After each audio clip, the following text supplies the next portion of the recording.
have some, but I would like to keep them. Who knows? Maybe my grandchildren will one day open them after 100 years and still find, like cool things like that. No, Lambros, firstly, an excellent chat about Greek wine and Santorini wine. Tell me a little bit about yourself and your involvement with Santorini. Thank you so much. Thank you. Well, I'm Lambros. I'm managing the Sigalas Winery on Santorini. Sigalas Santorini, one of the classics of the island. Santorini, an island with uninterrupted history of winemaking, 3,500 years. Well, not kind of uninterrupted, because there was the explosion of the eruption of the volcano 1500 BC. Yes. But we have proofs of winemaking before and of course after. And it's so remarkable that this island was so much dependent on the winemaking and so much dependent on this beautiful variety Assyrtiko. We call viticulture in Santorini heroic viticulture because of the parameters there. I mean, there's so few of rain there. The soils are with no organic substances. Winds blow in April, and they destroy the flowers. Heat comes in August, and everything is difficult there. But as the struggle pays off in the glass. I think Santorini Assyrtiko is a remarkable wine because it's big in all senses. It has this fresh acidity, it has this minerality coming out of the volcanic soil, it has this mouthfeel. You're selling it to me. This is absolutely. Yes, absolutely.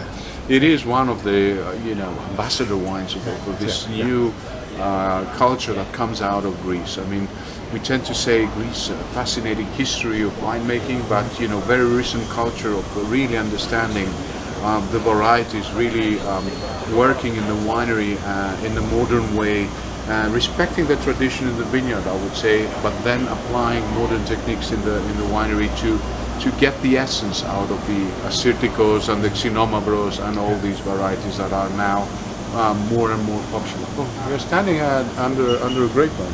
Absolutely. Well, I hadn't noticed that. Absolutely. It is amazing. It's not. Probably not Assyrtiko. No. Funny, I was when we were last in Santorini, Akrotiri, the ancient village you found.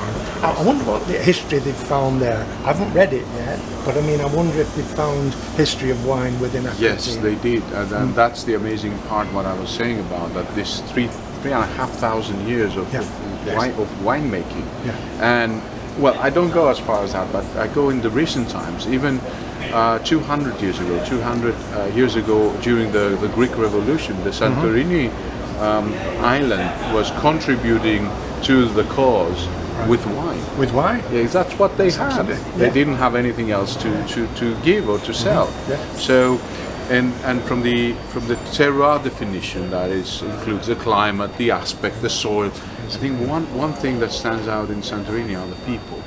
And the people of Santorini are all involved in the viticulture. Regardless of what their main job is, or maybe they have a taverno, they run a bus or whatever. They still have their own the vineyard of their grandfather, and they want to keep to it. And it's certainly contributing to their income as well.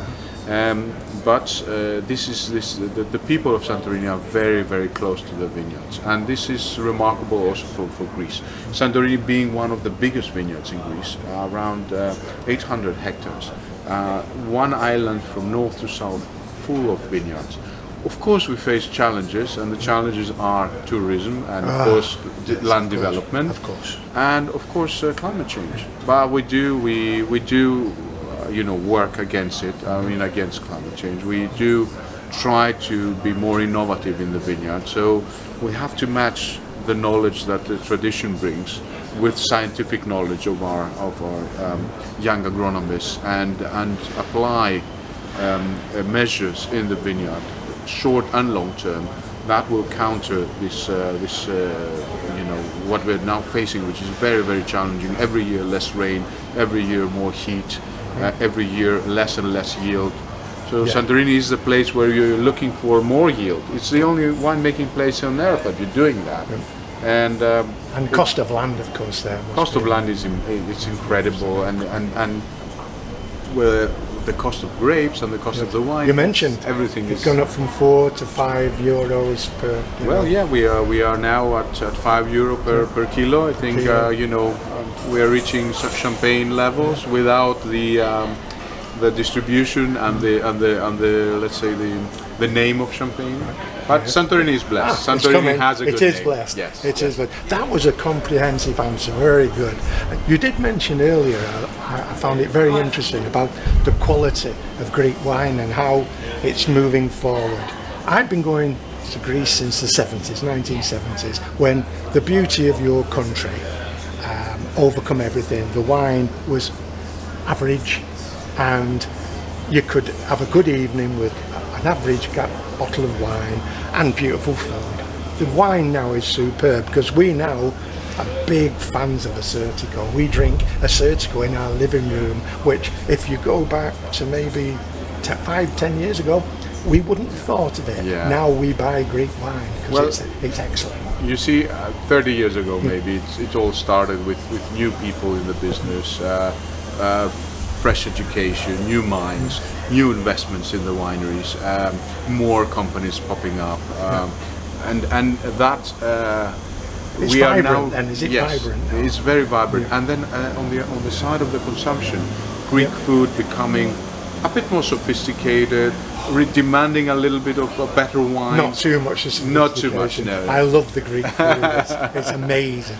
Yeah. But yet again, now we reach a point where there is this plethora of Greek wines coming out, of Santorini, of northern Greece, of Crete, with indigenous varieties, of course, in the front. Yeah.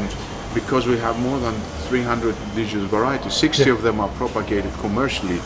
It might be difficult to pronounce Assyrtiko or Xinomavro, but that counts for every variety at the end of the day. Exactly. So well, there are 60 varieties indigenous that you are now cultivating. yes, around Greece. They are maybe indigenous on the islands, on the mainland. So it's the game is very interesting. The game is getting exciting, and trying to find the best expression or a different expression of those varieties. You taste an Assyrtiko from Santorini, it tastes totally different than the one from the mainland. And this is the point, is that Greece in the last 30 years turned from let's say a bulk wine producer with low numbers, but yet again bulk. So it was everything was concentrated and then sold, to more refined quality, more refined approach to the terroir, to where the varieties are indigenous, where they grow, the people that do it, and then smaller batches, smaller regions, and more refined way of finally getting the wine in the bottle and in the hands of the consumer. Going back to the times of Alexander the Great, when Greek wine was pretty damn good then, but he did put a bit of water in it. But that was a wonderful. Thank you so much for your time. That was an excellent talk, and fantastic. I enjoyed your company. Thank you. Happy to be here. Thank you. Thanks a lot.